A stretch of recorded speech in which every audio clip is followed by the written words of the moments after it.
Hare Krishna. Namaste. Chapter 5, entitled as Karma Sannyasa Yogam. Sloka 13. Sarva-karmāṇi manasā sannyasyāste sukhaṁ vaśī nava-dvāre pure dehī naiva kurvan kārayan. Whereas in the Kathopanishad it is said, Puram ekādasa dvaram ajasya vakra chetasah anustaya na sochati vimuktascha vimucchate. Although he, the Atma, resides in the city of 11 gates, the city of the unborn and pure-hearted Supreme, he does not lament. He is free, he is liberated.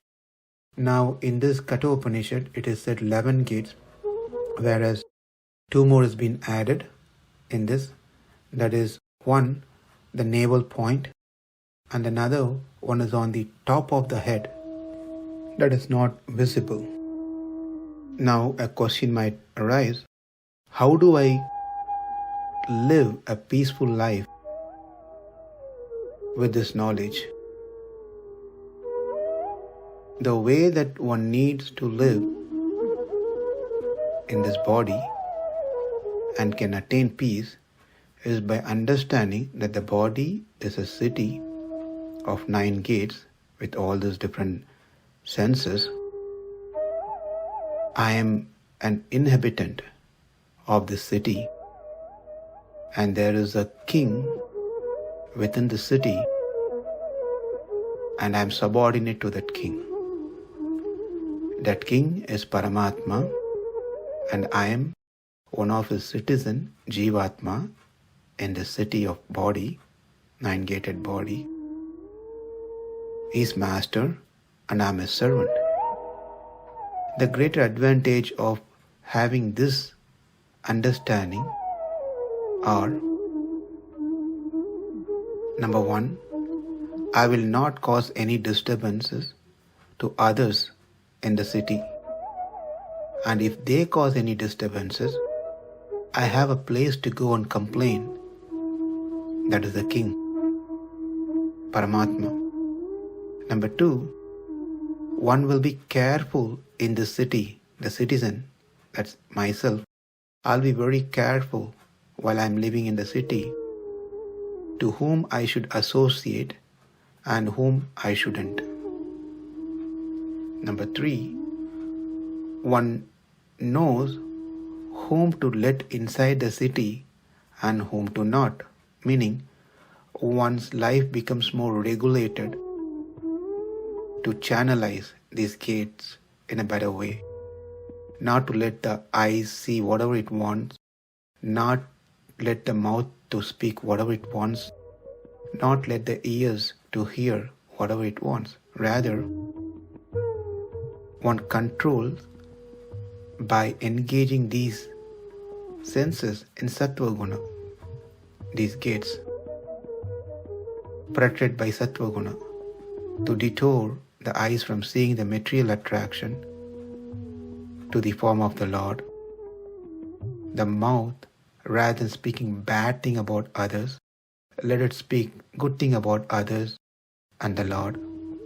The ears, rather than hearing bad thing about others, let it hear good things about others and the Lord, and so forth. And number 4, to the extent the person thinks he is the doer, to that extent one has to go through sufferings and pains.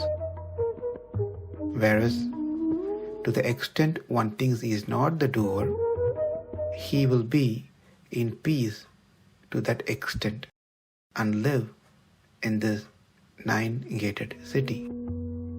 There is an interesting conversation as part of Mahabharata between Yudhishthira, the king Yudhishthira, and Yaksha, where Yaksha asks a number of questions to Yudhishthira.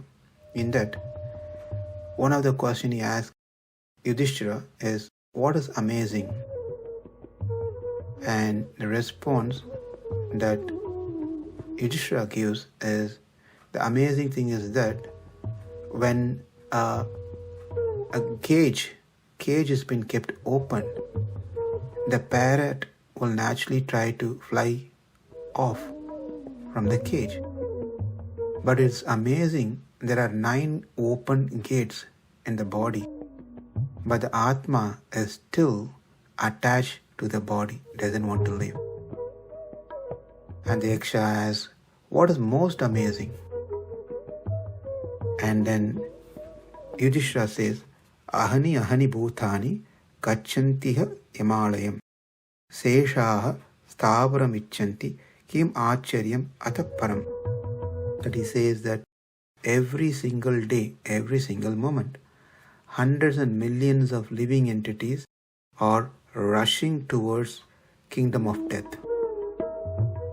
Still, those who are remaining aspire for a permanent situation in this world. What could be more wonderful than this? So a person who is carrying the driver who is driving the body to the crematorium thinks, I wish I could get more customers, meaning more body, so I can drive and make money to pay my mortgage, which is for 30 years. Thinking he's going to be there for 30 years and start counting and expecting more dead bodies to come. That means he's going to live forever, everyone will die. So what else can be more amazing than this? To summarize, all the activities that we do in our life is only because of the association with the body, which has 9 gates, nava-dvāre puram. We do not do any acts on our own. Our efforts, our activities are all due to the association with the body. Being clear with this, one should live happily without any difficulty caused by attachment due to the wrong thinking that I am the doer and I do it myself, so forth. Sarva-karmāṇi manasā sannyasyāste sukhaṁ vaśī nava-dvāre pure dehī naiva kurvan kārayan. Before we conclude, I just want to share some suggestion here. As part of our learning any subject, there is few other factors that one should adapt to make their theoretical knowledge that they learnt to become realized knowledge. That is, after hearing, one should contemplate what they heard as much as possible to make it more effective. Else what one heard will be soon forgotten, faded away. So, I have few suggestions to all of you, and if we can make some slight changes to the way that you are hearing these slokas, daily slokas, to make more positive impact in your life. Number 1, please start hearing daily slokas in the morning before you get into your other daily activities.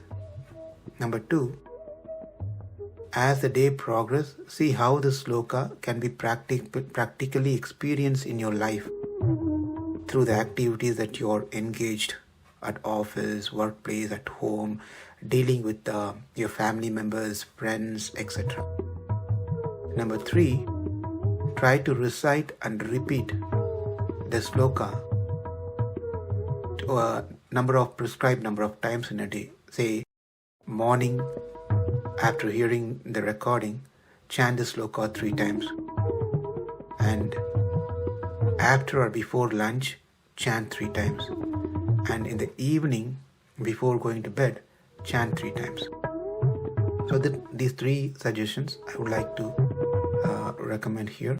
Besides this, there are other optional suggestions. Optional doesn't mean that they're not effective. They are more effective techniques. But it all depends on how much you have time to practice these things. That is, if you are in a place where you can keep the sloka in front of you while listening, it will be very, very beneficial.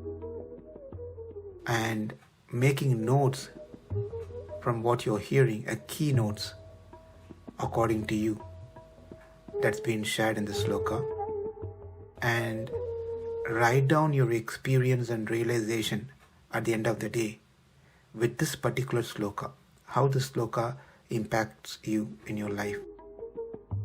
Number 4, during the day, you can share what you learned with at least one person. Even 1 point will be a great benefit for oneself and to others. I just thought I'll share some of these effective techniques so we can appreciate each and every slokas in Bhagavad Gita. Sarva-karmāṇi manasā sannyasyāste sukhaṁ vaśī nava-dvāre pure dehī naiva kurvan kārayan. Namaste. Hare Krishna.